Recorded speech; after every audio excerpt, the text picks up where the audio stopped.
the 2nd Marine Division. We're now embarking on a full-scale amphibious operation after many months of intensive training.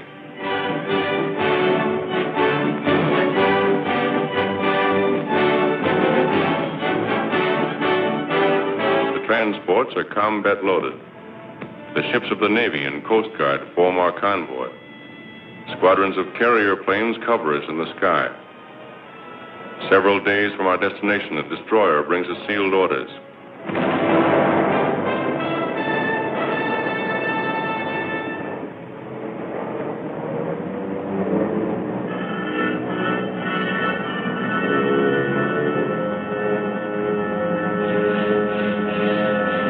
It won't be long now before we know where we're bound. The relief map of our objective is broken out. Fortified island of Betio and the Tarawa atoll, a very important Jap air base on the outer fringe of their Pacific defenses. Our platoon leaders started explaining the terrain to us. By the time they were finished, we knew that island and its reefs as well as we knew our own backyards. We built more machine gun ammunition.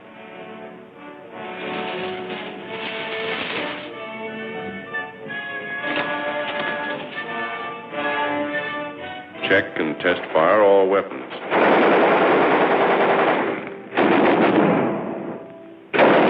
Exercise helped to relieve the tension.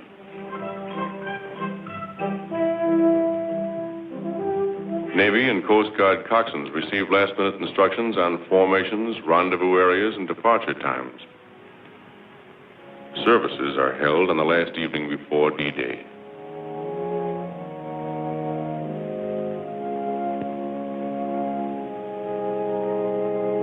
We liked listening to Father Kelly. He'd been with us at Guadalcanal. He had a way of saying what we wanted to hear.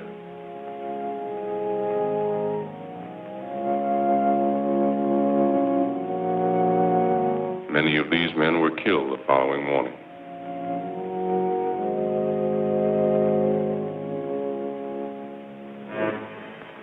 We are ready. D-Day. This is the day we attacked. Long before daylight, we're over the side into amphibian tractors and landing boats.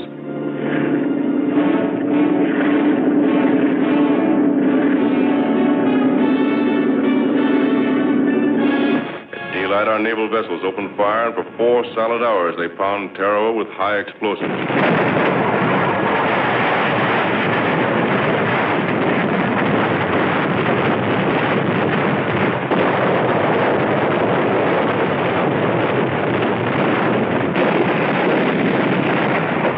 Everything went like clockwork. When the ship stopped firing, the Navy planes would take over. Bombing. Strafing. We were a team working together. Then, again according to plan, the planes withdraw and the ship's batteries open up again.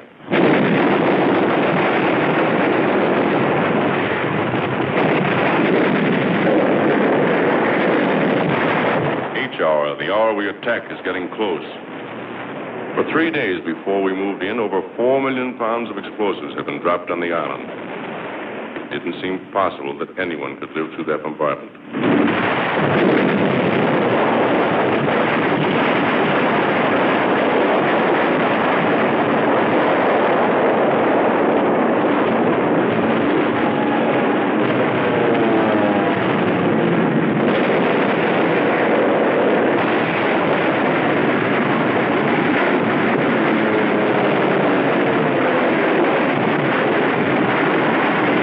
From this Jap hulk, machine guns constantly strafed our assault waves.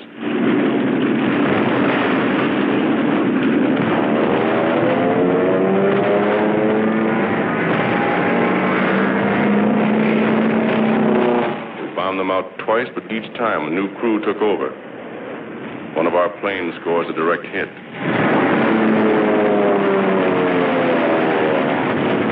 As we approach the island, we have the feeling that the show is just about over. There doesn't seem to be any organized resistance. However, we're taking no chances. Suddenly, we're met by heavy machine gun and mortar fire. It takes a heavy toll of our boats and men. It doesn't stop us.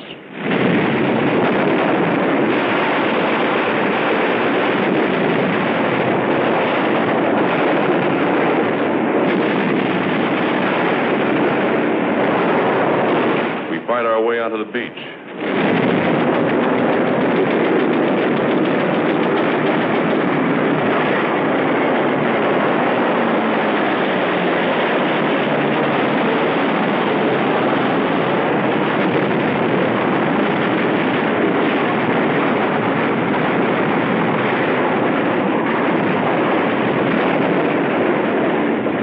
Our men wade ashore from wrecked amphibians.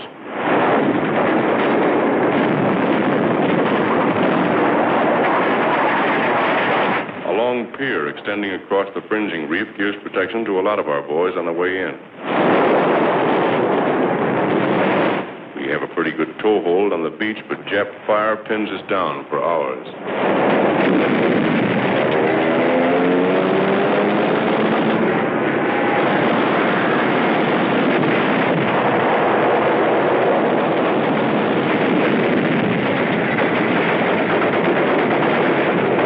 Casualties are pretty high, but as we found out later, blood plasma saves a lot of lives.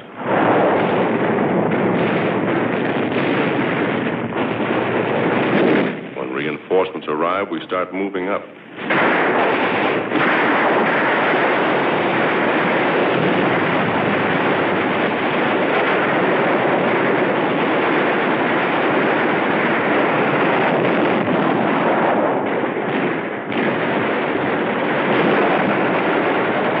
It isn't easy knocking those Japs out of their positions. They're hidden in trees, behind revetments, buried pillboxes, bomb-proofs, bunkers.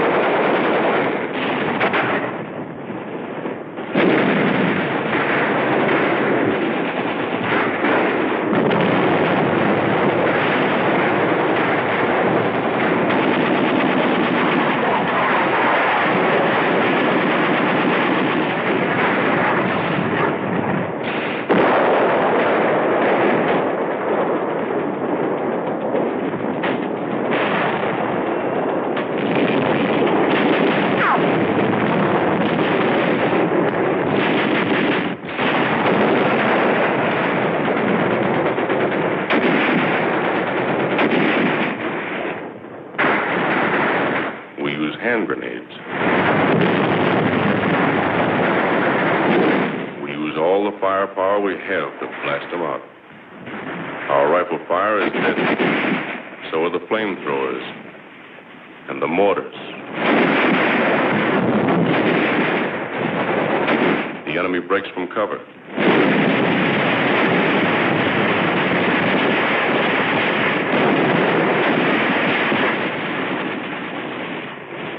It's tough getting them out of places like this. We can never be sure where their snipers are placed. We take it slow, easy.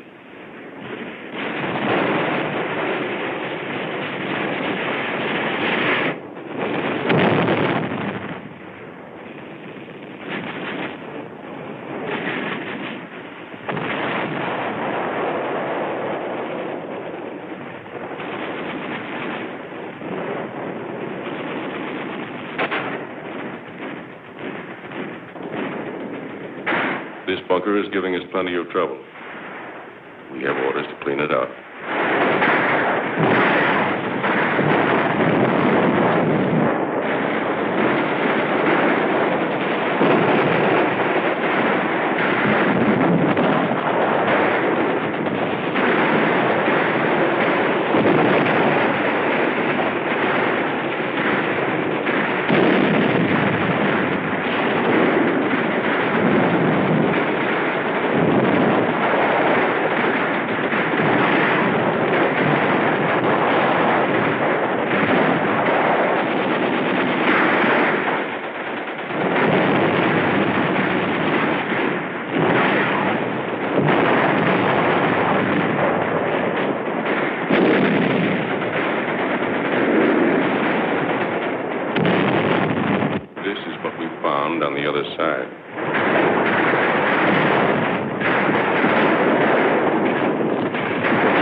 savage fighters.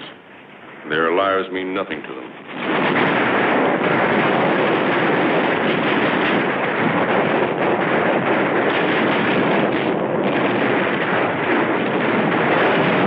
One of our boys is hit.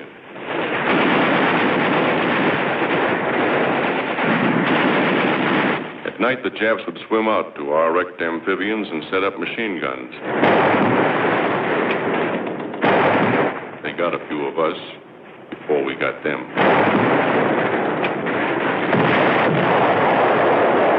Commanding officer of the assault troops confers with his staff. One of our medium tanks remains in operation.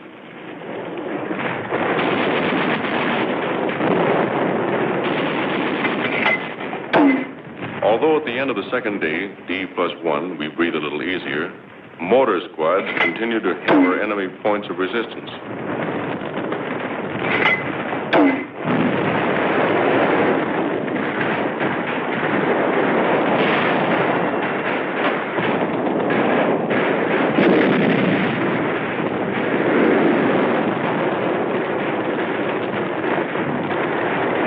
By this time, we know the Japs are licked.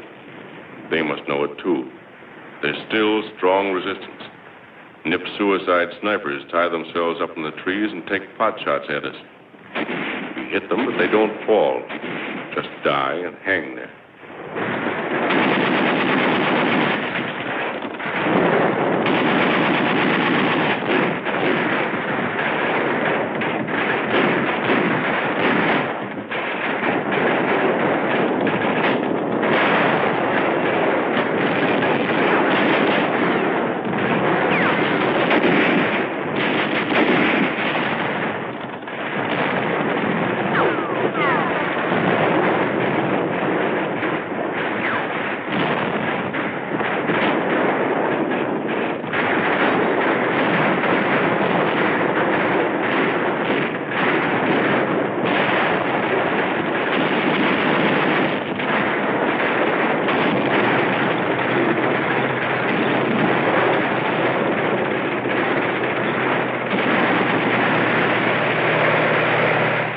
Tank moves up the airstrip.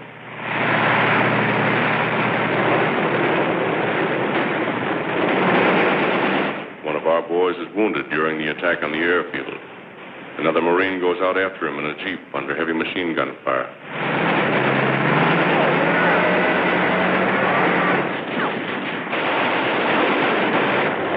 Back at the beach, there's constant activity.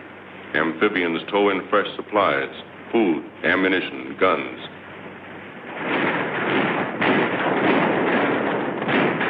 As the battle moves across the island, the chaplain's assistants tend the dead, removing the lower identification tick and leaving the duplicate on each Marine so there'll be no mistake later on. Generals Holland Smith and Julian Smith commanding the force and division. Admiral Harry Hill commanding the task force. Sometimes we actually have to dig the Japs out of their holes. The island is infested with buried pillboxes, many of them still crawling with Japs. These bunkers were so constructed that heavy shelling and demolition charges failed to crumble them. Many of them were over 20 feet deep.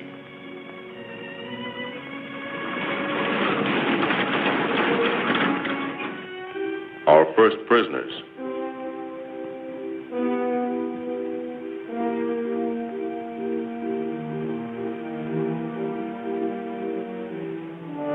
The wounded are given first aid in the field and then carried by stretcher to the boats. With them always are the Navy hospital corpsmen and Navy doctors and surgeons. At the transport, the steel litters are lifted from the barges and lowered into the hold. They're taken to the ship's hospital. Not a second is lost.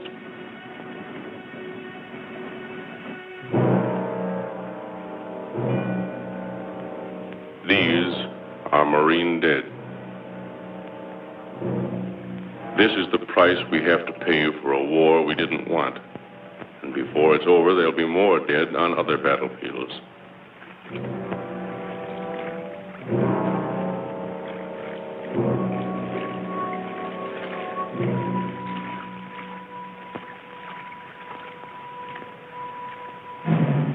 Burial aboard ship for Marines killed in action.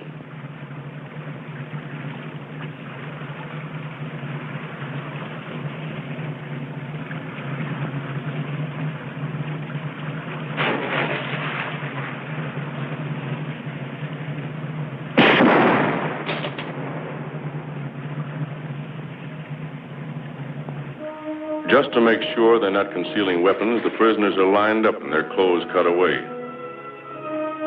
We gave them new ones later from their own dumps.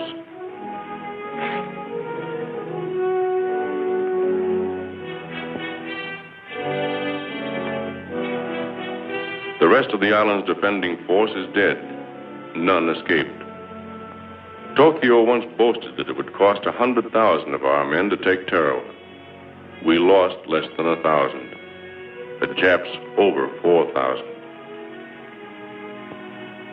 A wounded Jap soldier.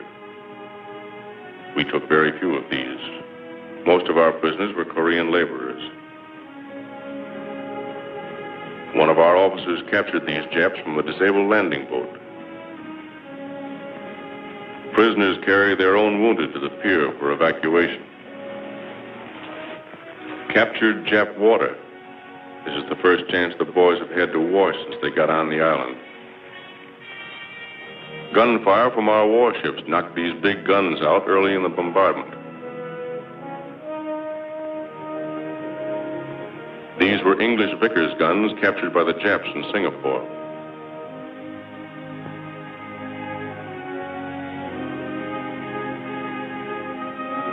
One of their many light tanks.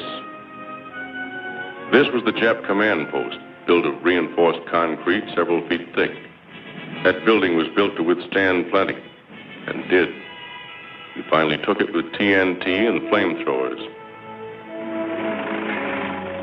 The fighting was still going on at one end of the island when the Seabees landed with their heavy equipment. They set to work clearing the airstrip even while we were fighting for it.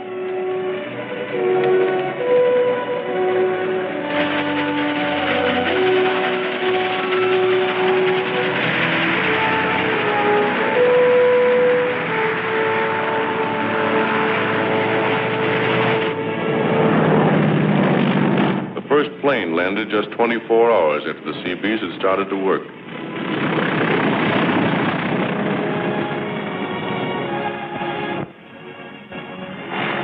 The second one lands 1 minute later.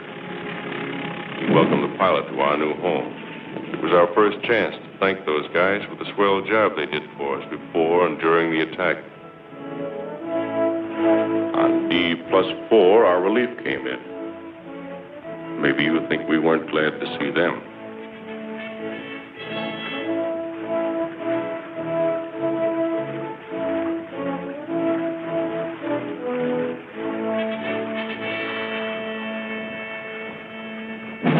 I guess all of us knew from the first, no matter how tough the going was, that we'd take the island. Just the same, the day the colors were run up on this palm tree and flew for the first time over Tarawa, we got a lump in our throats. We were mighty proud.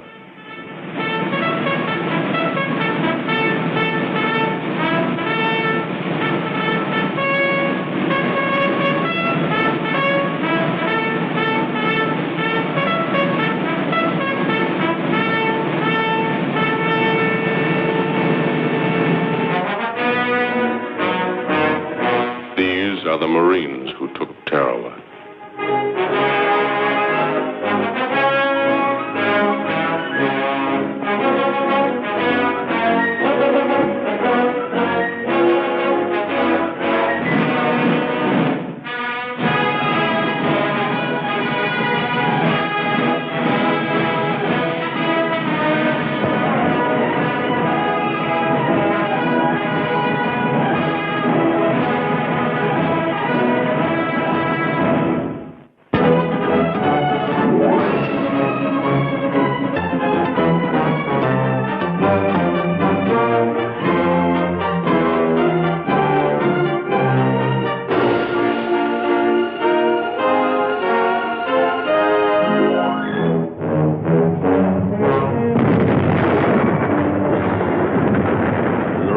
island of Guam, shelling Jap installations late one afternoon, about 2 weeks before the landings.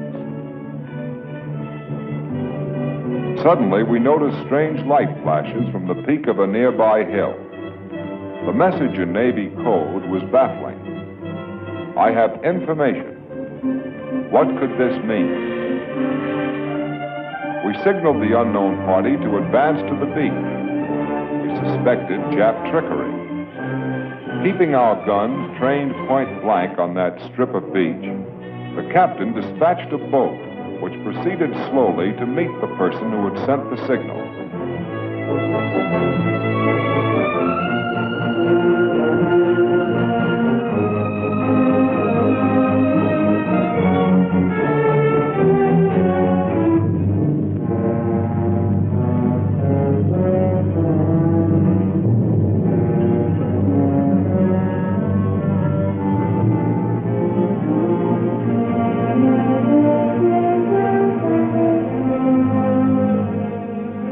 A white man, a strange, unkempt figure, crying and laughing in his joy and excitement. When he was able to talk, he identified himself as radio man George Tweed, United States Navy, the only survivor of the original garrison of Guam.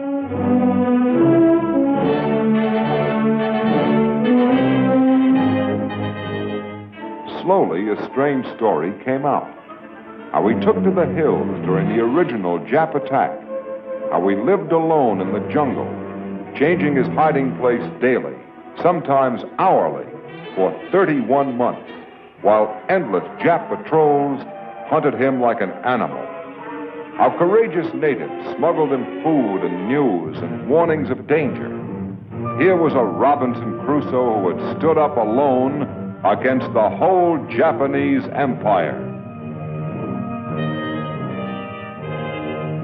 When the destroyer with Tweed aboard rejoined the main task force, he was amazed by the size of the fleet, larger even than he'd hoped for during his 31 months of hiding. Battleships, cruisers, destroyers, carriers, so many of them, and assault troop ships and assault cargo ships of a kind that didn't even exist when Tweed became a fugitive. The fleet has come to this staging base, itself so recently in Jap hands, loaded and powered for the attack on Guam. Now, while a band swings out, heavy shells are taken aboard. The finishing touch, the steel that will sting. The big claws, these 14-inch shells, will rip out shore installations, make the landing less costly in American lives.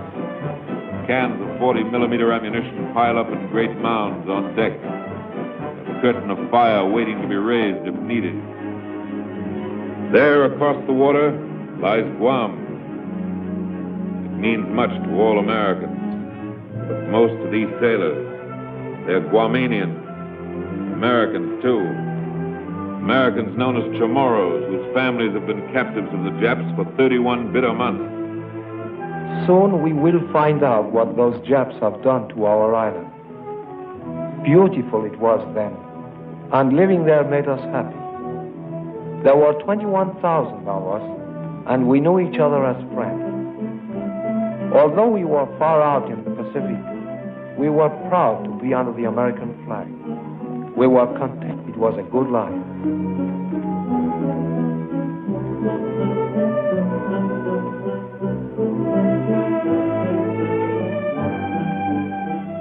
The Navy ran the island like a great ship. It gave us doctors and hospitals, and there was care for everyone and free schooling. With many of us younger boys, our big ambition was to grow up and join the Navy.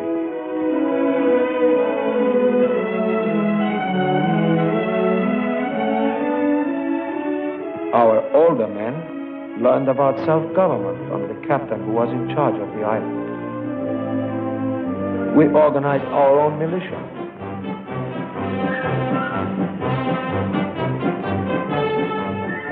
And our heroes were the Marines. But there were not many of them, the Marines of Guam.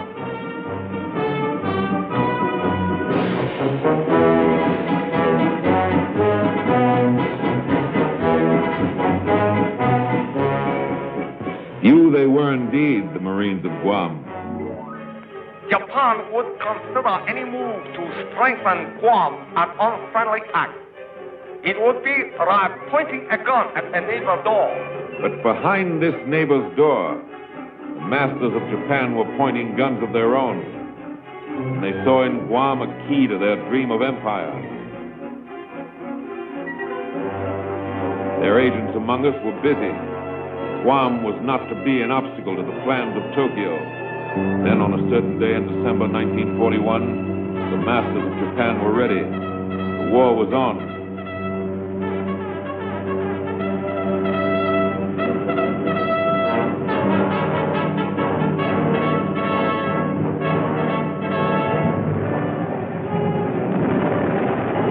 The garrison on Guam, it was over almost before it began.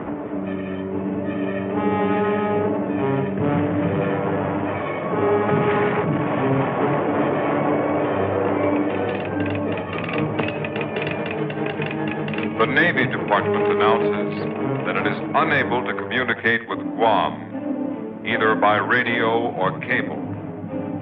The island has been bombed repeatedly, and Japanese troops have landed at several points.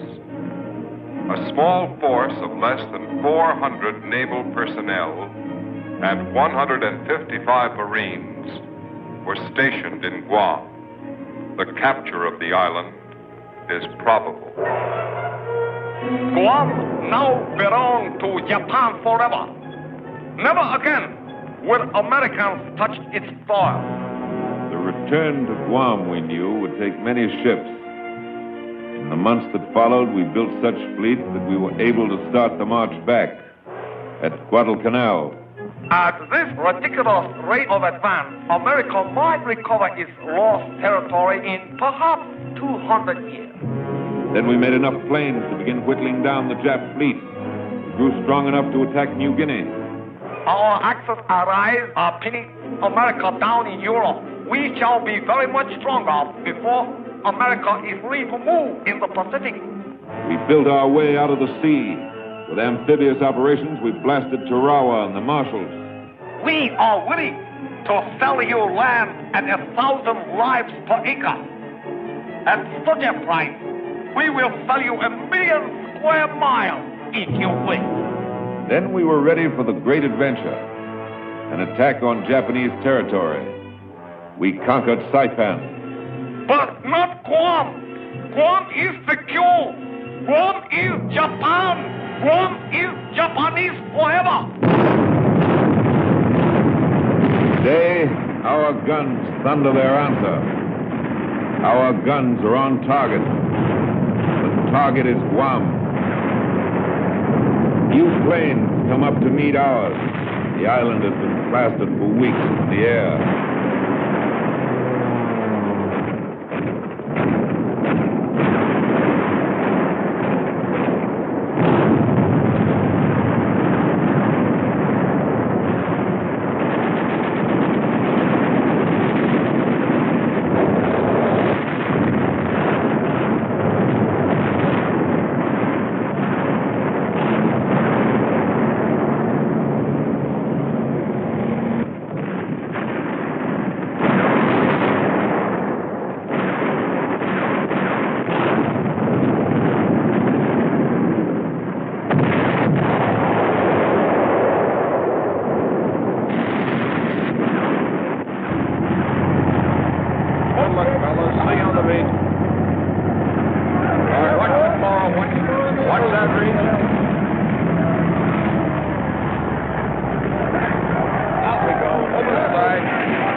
DC, urgent.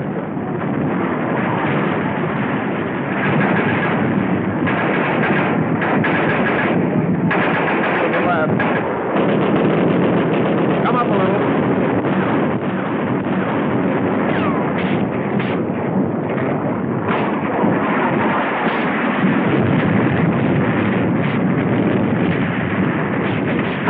Come on, let's go, you guys.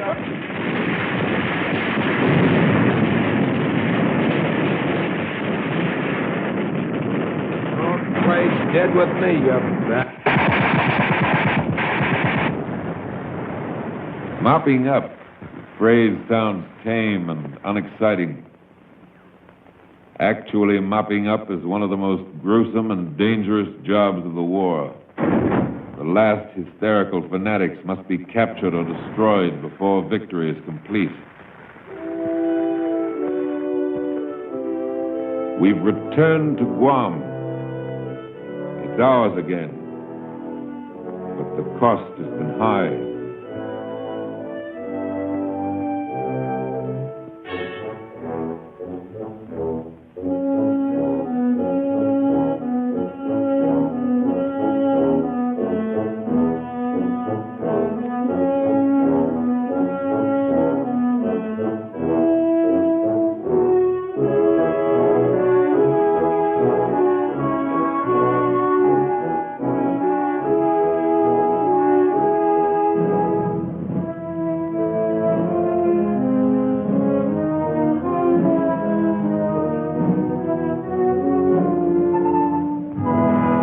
$1,226 Americans have died. In dying, each man disposed of 10 Japs. But 1,226 fellow Americans have died. Here are the sons of heaven. These are the members of the divine race. These are the men who set out to conquer the earth. Where now is the imperial arrogance which went forth to bestride the world?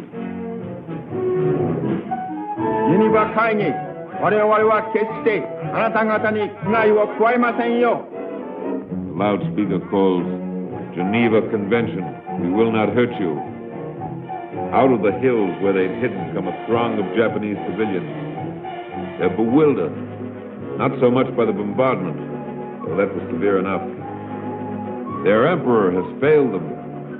Not so long ago, they turned their backs on their sacred mountain and sailed to Guam. This was to be their colony, their promised land, and the Chamorros would be their slaves. They came to stay forever. Now the plans of empire lie in ruin. Guam's destiny as a fortress of Japan has been smashed.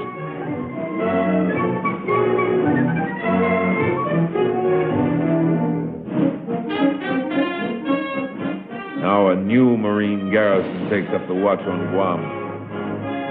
Today, an American task force controls the waters off Guam.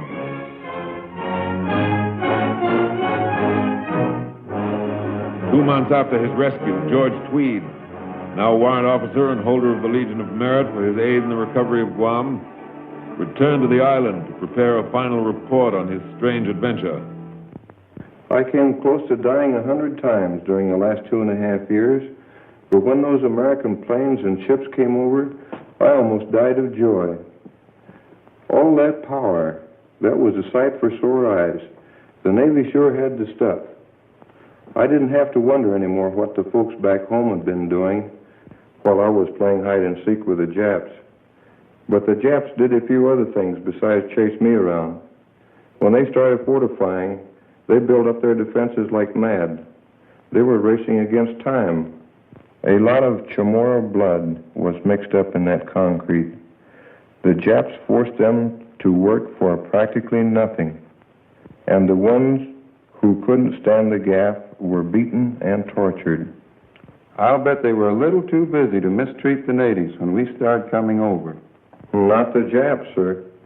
They always find time for that. When they got worried about the Americans coming back, they treated the Chamorros even worse. When the natives could get together in groups, it wasn't for celebration. Not at first. They prayed for their dead. Some of these were victims of terrible butchery. This one had his head cut off for turning it up to a sky filled with American bombers. This one couldn't hide his joy when a Zero crashed into the sea. This one tried to help one of our pilots. This is Jap justice as I saw it. The Japs brought slavery and misery and death to the natives of Guam. These people are my friends. They saved my life. When I returned, the Chamorros were getting their first good meals in a long time, and their first decent medical care, some of it for babies born during the occupation. I would like to visit them again when the war is over. Until then, I want to do everything I can to knock the hell out of those Japs. I was there in the beginning, and I want to be there at the finish.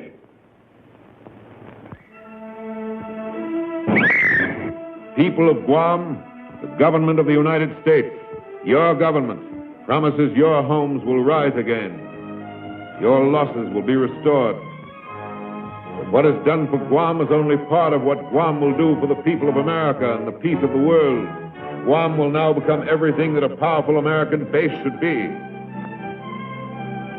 Great installations will rise as sentinels of our security and the peace of the world.